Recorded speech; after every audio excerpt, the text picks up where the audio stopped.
Hello and welcome to my channel, Smil YouTube,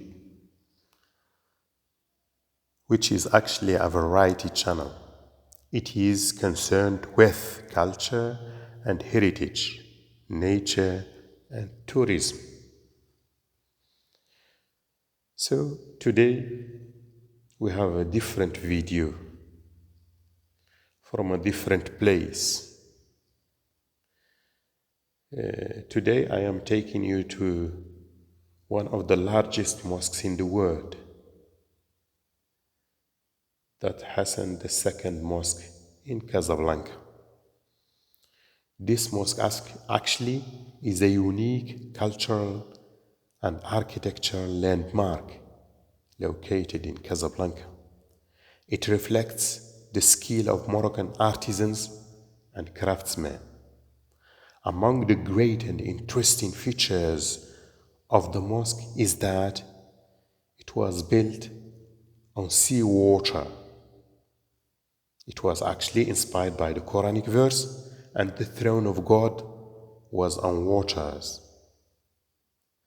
The mosque is distinguished by its huge construction, unique design, and magnificent decorations, inspired by the style of Moroccan Andalusian architecture. In its construction, craftsmen used materials such as tile, gypsum, cedar wood that adorns the sliding ceiling of the prayer hall, and they mixed it with modern techniques rare at the time, such as the automatic roof that opens and closes by a single push of a single button. Yes, now we are in the prayer hall. The prayer hall actually accommodates about 20,000 men plus 5,000 women upstairs. On Fridays, the mosque is full inside, so people can pray also outside in the esplanade, in the square in front of the mosque. And also in Ramadan, it's also full inside, so the people, they pray outside in the mosque. For example, on 27th of Ramadan, or the sacred night, many people come to pray there. So, during 27th of Ramadan, about 100,000 people pray inside the mosque and outside of it. That is to say, in the esplanade in front of it. The mosque, now we can see, you see in front of us, a door-like, that's a mihrab. Mihrab, it shows the direction of Mecca inside a mosque. The direction of Mecca when you are in Morocco is in the east, Mecca in Saudi Arabia. But when you are in Japan, Malaysia, Singapore, or other countries, Mecca is in the west. So Muslims, when they pray, they have to face Mecca. Mecca inside the mosque is shown by the mihrab, the door like I showed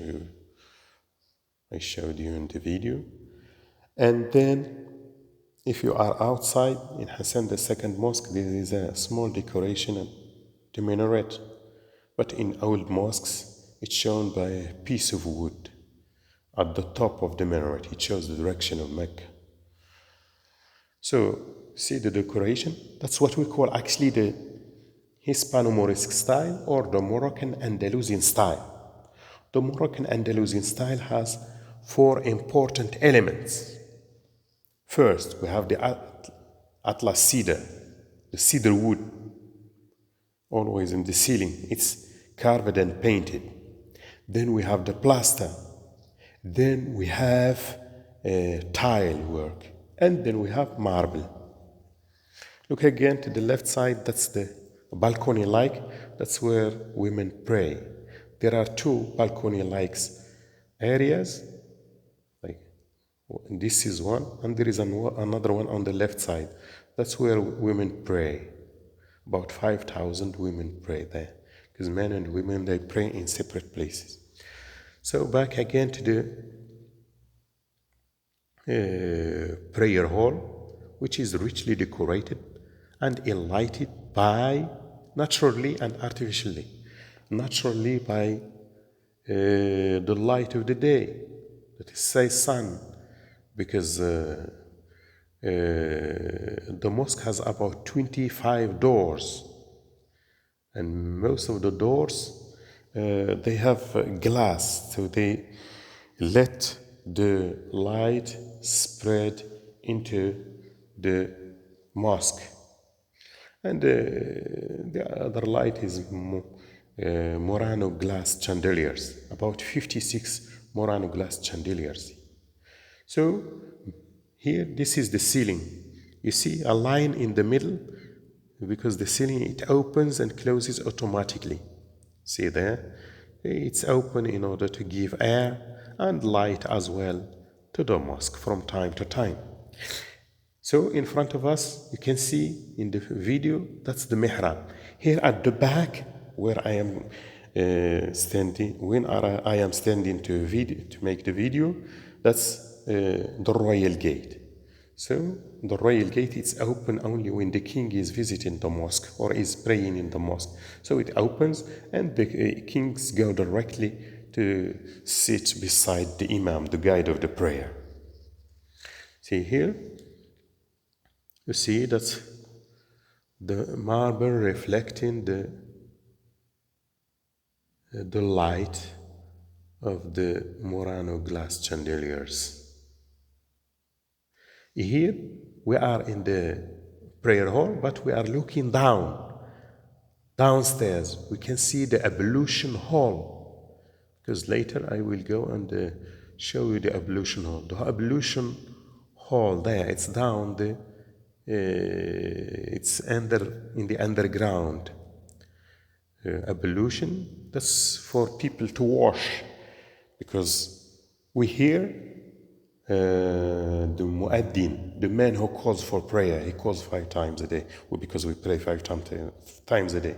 So after the call, the Muslims, they wash themselves. They wash the hands, the feet, and things like that 3 times. The hands 3 times, the face 3 times, the feet 3 times, etc. And then after that, they go to prayer. Because if you are not clean, you are not allowed to pray. And if you pray, your prayer is not accepted. So anyway, so we are still here, contemplating the decoration. You see, about 35,000 artisans and craftsmen work together to make this masterpiece, or this mosque, came into existence.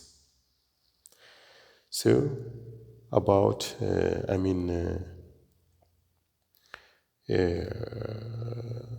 totally I said about 35 people, workers, working for over 50 million hours. Yes, about 35,000 workers working for over 50 million hours.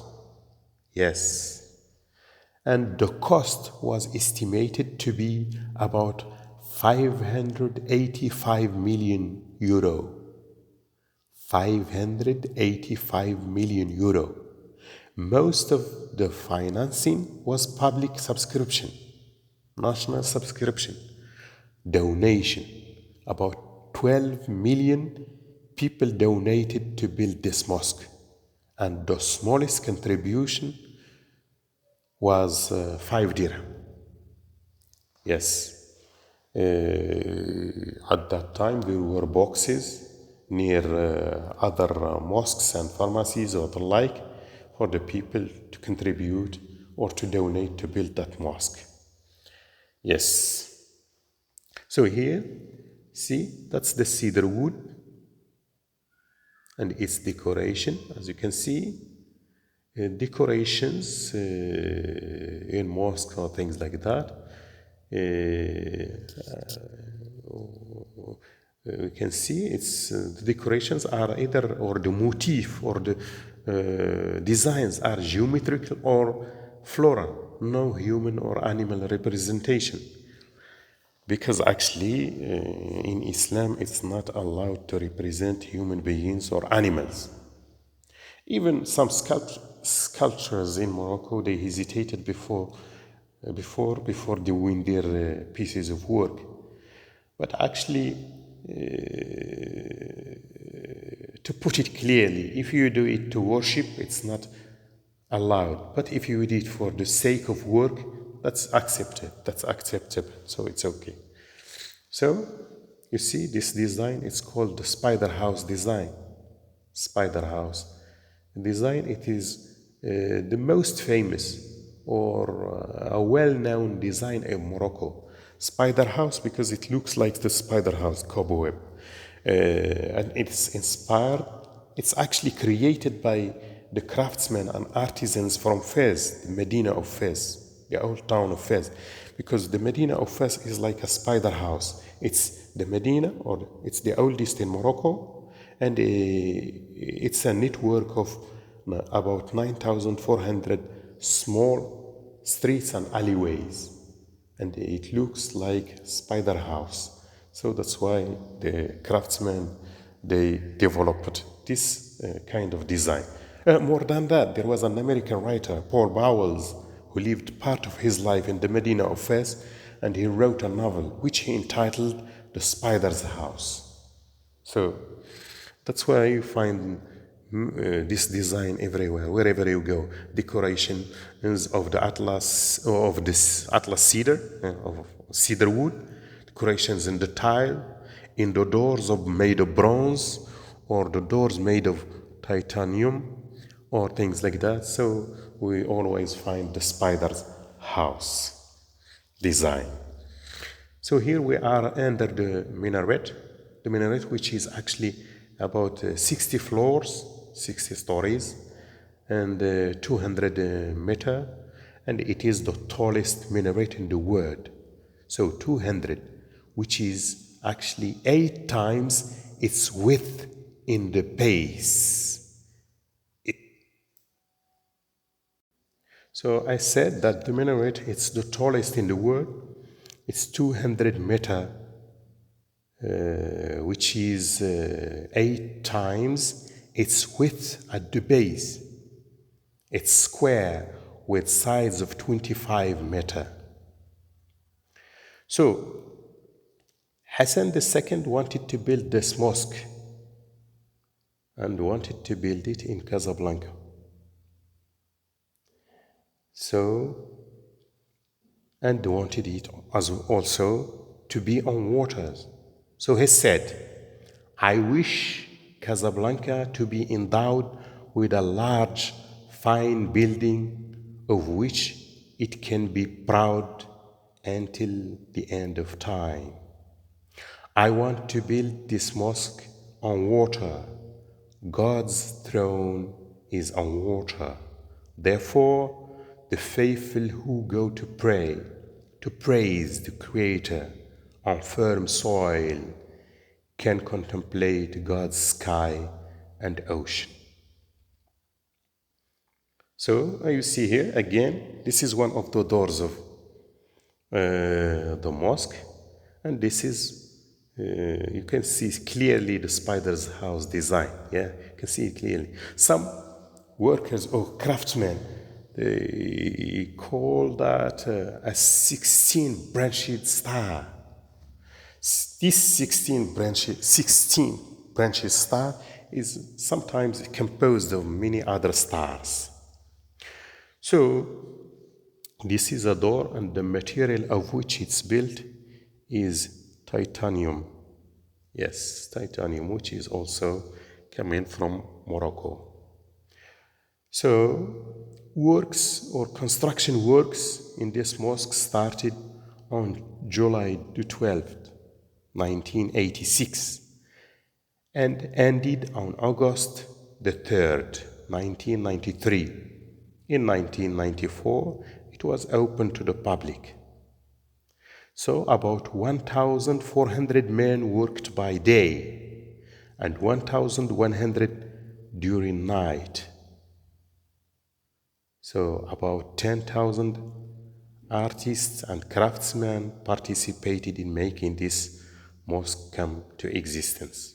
But as I said, totally, not only artisans and craftsmen or things like that, totally about 35,000 people worked to make this mosque come to existence. Look here, this is the tile work. And here in this mosque, it's different from other works. Here you can see yellow and green and other colors. While, for example, in mosques that were built before, we have eminent colors. They are the green, the blue, the yellow, and the black and white sometimes. And the colors actually, I'm talking about the old ones. They are symbols or representing something. For example, we say that the green color, this is the color of Islam, and color also of peace. So here you can see the calligraphy. Calligraphy was very important because in Islam we don't represent human beings or animals. So calligraphy was so important indeed. And before it played a great role in emphasizing the importance of the holy word. Because most of the time we find glory to God or praise be to God or Allah, God, and things like that. So here we are in the prayer hall, decoration with the tile. I shall remind you, the designs there, the tile, it's piece by piece. They are just small pieces gathered together to make one single design. Richly decorated here, and of course by skillful artisans. Shall remind you that the material, most of it is from Morocco. For example, the Atlas cedar is from Atlas Mountains, Ifren and Azro. And then the tile is mainly from Fez, the Medina of Fez. And the granite from Tefraut, south of Morocco. And marble from Agadir or Erfoud. Morocco is well known for its black, brown marble, etc. While the white marble and the white granite, they are from Italy. So most of the material are from this country, with the exception of 56 Murano glass chandeliers and some columns made of white and marble granite. So here in the prayer hall, we have one more thing, plus the normal decorations and designs and the material used. Because the columns you see here, they are made of tadlakt. Tadlakt actually, which is a technique. Tadlakt is a plastering technique which adds egg yolks and black soap into mixed plaster. So tadlakt, it's called, according to the artisans, they call it tadlakt. And this is a technique, actually, a plastering technique, which adds egg yolks and black soap and into mixed plaster. So tadlakt, that's what you see here. It looks like marble columns, but they are not marble columns actually. They are tadlakt columns. And this is very rare. You cannot find it. Cannot find it anywhere because most of the artisans who do this, they don't like to teach it to others so that they can keep the price stable. They think if they teach others, then the price will go down. So that's why they consecrated it.